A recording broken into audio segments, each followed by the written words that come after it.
Welcome back. I've almost worked my way through all of the tomato plants, getting them potted up and ready to go outside, but I've got just one set of 2 more plants left. Let's take a look at how I get them from my little starter tray into a bigger pot for potting up, which will be one of the last steps before they go outside. Okay, so here's what I use. This is the Burpee XL seed starting tray. They have several different sizes and options. I have them all. This is the 8-cell tray. It has 8 large cells, extra large, as compared to the other ones. Let me show you really quick. In comparison, this is the 36 cell tray, and the cells are smaller. You can see here side by side. The cells are smaller. And so ideally, really all the difference that means is that you would pot these up sooner. The way these trays work is they're labeled A, B, C, D, E, F here. And then across the middle, you've got 1, 2, 3, 4, 5, 6. So then you keep your own records on what is in each cell. For example, I keep notes, and I know that in my notes I can refer back to that in March I planted row 1A through 6, and these are all my sweet peppers by Burpee, and so on and so forth. I've got corresponding records to what everything is. And then as I pop them out one by one, so these 3 are butter baby butternut squash, and I've already taken 2 out. So when one is ready to go, you just pop it out. The single cell, you pot it up, and then you wait for the other ones to catch up. That way you don't have to worry about the plants getting too big and overcrowding their neighbors. You just pop out the one that you're ready for. It's the best system. I love it. These ones are marigolds. You can see the little marigold leaves, the true leaves starting to form. Anyway, here's the size comparison in the different products. This is the extra large cell. These are the regular cells, 36 pack, 8 pack. But I digress. Let's go ahead and pot up these last 2 tomato plants. Here's how it works. This is the reservoir tray on the bottom that holds your water, and then the tray just pops out like this. You push with one digit, grab it with the other, and this amount of roots is about right. So if you go to take out your seedling and half the soil falls away, it's not ready to go.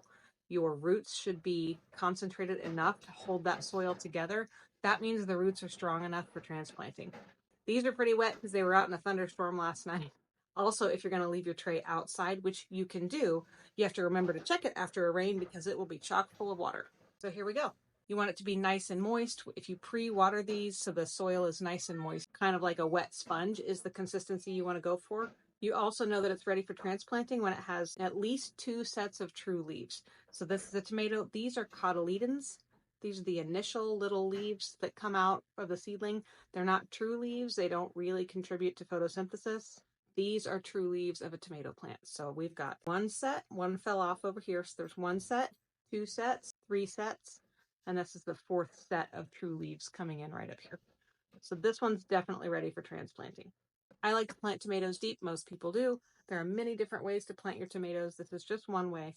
Here's how I like to do it. Get the bigger pot, center this in the bigger pot, and I like to go all the way to the bottom with my tomato plants so that I can bring the soil level higher in the pot than it is right now. So this is going to have an extra inch or so of soil, which will allow for more adventitious roots to grow right along this extra inch of stem. So anyhow, just place it in the middle-ish of the pot and then add your soil. This is my current favorite Pennington Rejuvenate potting soil mix.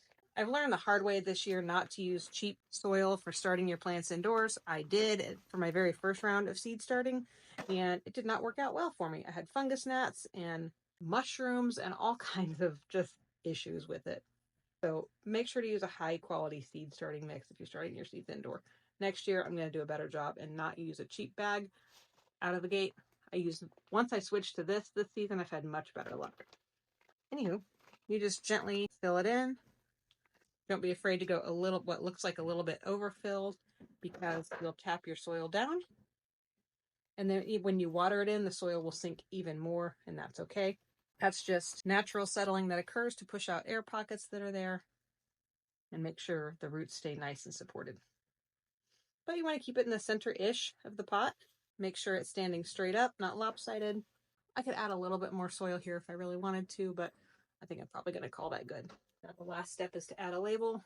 These little pots that I have come with their own labels and a waterproof marker. Always remember to label your tomatoes at the time that you pot them up because it's very easy to forget what's what. Here's my Hungarian hearts. These 2 are Amish paste. I haven't labeled them just yet. All right, let's do the last one. Last one's ready to come out of the cell. Now again, here's how you push it out. Just really easy. You always want to make sure to support it when it comes out. I've got this nice and moist. Now, these are not root bound. This is just a nice, good root concentration. Your roots are not encircling. They're not strangling each other. This is just right for transplanting. Again, we'll drop that down in the middle of the pot, and then we'll add our soil, and we'll be all done.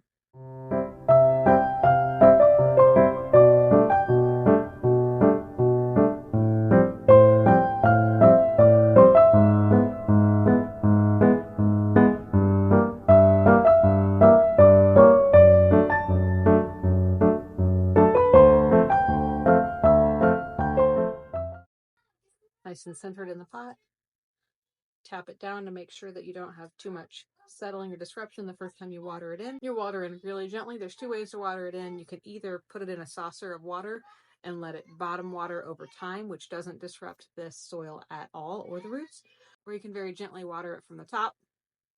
You just want to be sure that you don't water it in one concentrated spot, because that will cause a little crater there and it will displace your soil and your roots, and it's not the end of the world, but you just want to water in really gently. There you go. That's how I pot up my tomatoes.